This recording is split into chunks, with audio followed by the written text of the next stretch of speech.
एक तोते की कहानी बतख के साथ। ये कहानी एक छोटे से तोते की है जो एक हरे भरे बाग में रहता था। बाग में हरियाली, रंग बिरंगे फूल और हंसते खिलते पेड़ पौधे थे। ये बाग पक्षियों, जानवरों और कीड़ों से भरा हुआ था। बाग के बीचों बीच एक खूबसूरत तालाब था जिसमें पानी हमेशा स्वच्छ और शांत रहता। यही वह जगह थी जहाँ मोती नामक एक प्यारा सा तोता और उसकी दोस्त प्यारी नामक एक बतख अक्सर समय बिताते थे। मोती और प्यारी की दोस्ती बेहद मजबूत थी और वे दोनों हमेशा एक दूसरे के साथ रहते थे। मोती के पंख रंग बिरंगे थे, जैसे आकाश में तैरते इंद्रधनुष के रंग। उसकी आंखें चमकदार और जीवंत थी और वह हर समय उड़ता रहता। प्यारी दूसरी ओर हमेशा तालाब में तैरती और अपनी प्यारी सी आवाज में गाती रहती। वह हमेशा खुश रहती थी और मोती के साथ उसकी नटखट हरकतों से बाग में रंग बिरंगी हलचलें रहती। मोती और प्यारी एक दूसरे के साथ हर दिन मस्ती करते और बाग में अपने छोटे छोटे रोमांचक सफर पर निकलते।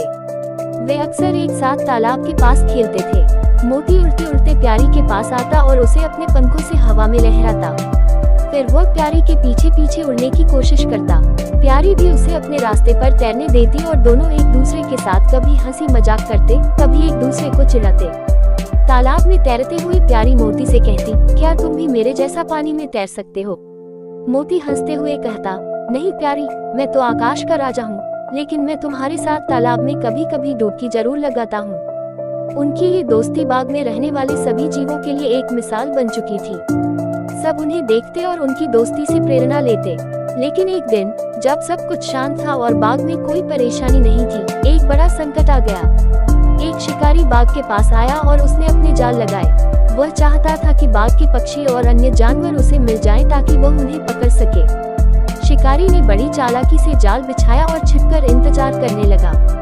वह जानता था कि पक्षी दिन में उड़ते हैं और इस समय वे बाग में मस्ती कर रहे होंगे। शिकारी ने सोचा कि यह अच्छा मौका है और अगर वह जल्दी से काम करेगा तो वह बहुत सारे पक्षियों को पकड़ सकता है। मोती और प्यारी को जब इस शिकारी के बारे में पता चला तो दोनों बहुत घबराए। मोती ने जल्दी से प्यारी को देखा और कहा, प्यारी, हमें भागना चाहिए। शिकारी हमसे पहले ही यह जाल बिछा चुका है, हमें बाग के सुरक्षित हिस्से में छिप जाना चाहिए। प्यारी को डर था, लेकिन वह जानती थी कि अगर वह भागकर कुछ नहीं करेगी तो वे दोनों खतरे में पड़ सकते हैं। उसने मोती की बात मानी और दोनों जल्दी से भागने लगे। लेकिन प्यारी ने कुछ और सोचा। उसने मोती से कहा, हम सिर्फ भागकर नहीं बच सकते, हमें कोई योजना बनानी होगी। अगर हम तालाब में छिप जाएं, तो शिकारी हमें ढूंढ नहीं पाएगा। मोती को यह विचार पसंद आया। उसने तुरंत कहा, तुम सही कह रही हो प्यारी, चलो हम तालाब में जाकर छिप जाते हैं। प्यारी और मोती दोनों जल्दी से तालाब की ओर दौड़े।